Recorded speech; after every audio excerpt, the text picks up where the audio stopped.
Hello guys! Welcome to my vlog. At ayan po, sa video na ito, ipapakita po namin kung paano po kami mag-set up. So ayan po, syempre unang-una sa lahat, naghahanap kami ng magandang spot or lugar kung saan may magandang views. Katulad nito, bundok po yung view namin. So, napakasarap sa mata kapag habang kumakain ka, nagkakwentuhan ka, ganyan yung makikita mo, di ba? So, ayan po, yung mga gamit po namin dito sa pagka-camping ay paunti-unti po namin nabibili.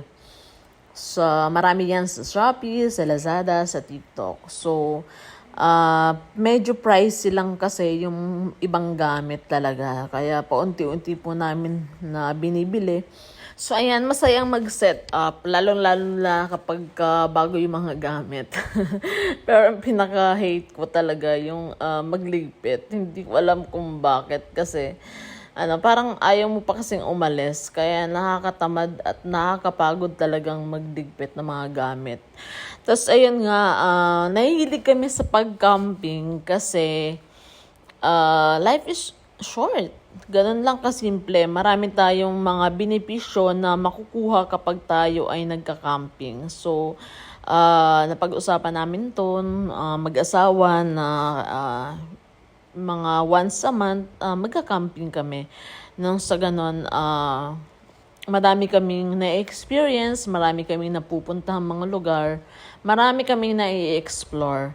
So, sa pag-camping kasi, marami tayong mga benepisyo. Unang-una sa lahat, syempre, nakakawala ng stress. Alam naman natin sa city, di ba? Ang daming stress. So, kapag pumunta ka sa bundok, sa ilog, ayan, parang tanggal agad yung stress, yung ganon. Nakaka-refresh. Syempre, pangalawa po, sarap sa pakiramdam kapag nakaka-connect tayo sa nature. Sobrang ang sarap sa feeling na napupuntahan mo or na-experience mo yung mga kalikasan, yung God's creation talaga, na mapapawaw ka talaga sa mga creation ng ating mahal na Panginoon. Siyempre, pangatlo po, nagkakaroon kami ng strong band. So, dito pa lang sa, katulad dito, sa pagsa-set up po, nagtutulungan kami, nagiging mas strong yung relationship namin. Working together po para mag-set up ng tent, para mag-build naman ng bonfire. At syempre, sabay-sabay din kami, nagtutulungan kami sa pag-prepare ng aming pagkain kasi sinisiguro namin na yung mga kinakain namin ay hindi yung mga instant.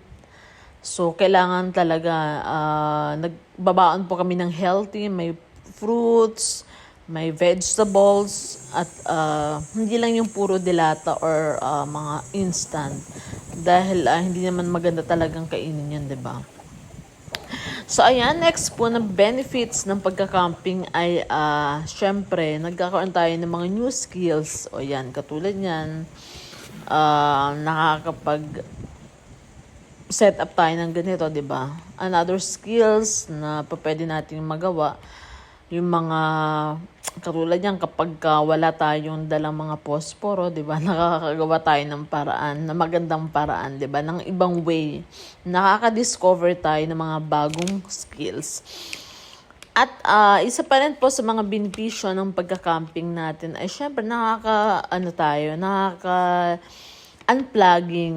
Ibig sabihin po ay hindi po tayo masyado nakakapag-SOCMED, ayan.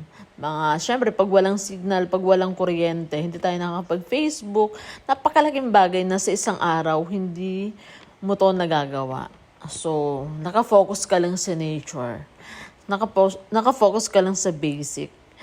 Ayan, yun yung mga magandang doon. At syempre po, next po na benefits ay better sleep. So ayan, sarap na tulog, dire-diretso yung tulog mo talaga. At pagising mo sa umaga, may moist yung mga kahit hindi umulan. Napakasarap sa pakiramdam at napakalamig ng panahon. So